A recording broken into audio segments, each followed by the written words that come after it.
Well, even though it's illegal for teenagers, vaping continues to pose a risk to teens, and more of them are doing it. A recent study found more young e-cigarette users vape within 5 minutes of waking up. They check their phone and then they pull out one of those. So kids are probably vulnerable to nicotine addiction, and they may not realize how much nicotine is in those vaping products.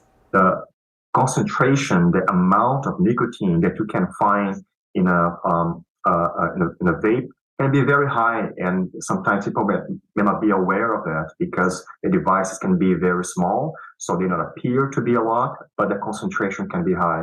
So sometimes one small vaping device can contain as much or sometimes even more nicotine than a full pack of cigarettes. That's Dr. Humberto Choi. He's a pulmonologist at Cleveland Clinic, and he says that many teens vape, and the nicotine addiction can affect their brain development.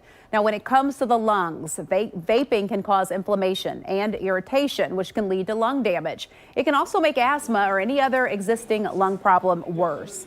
Dr. Choi says the e-liquid or the vape juice that people are inhaling might contain cancer-causing chemicals and other substances linked to both lung and heart disease. And the long-term health impacts of vaping are still being studied.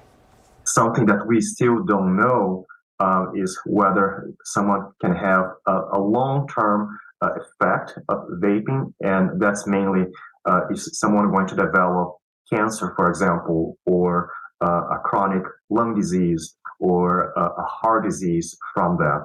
It is what we see with regular cigarettes, that after years of use, someone can develop those heart, lung problems and cancer. But this is an unknown for electronic cigarettes.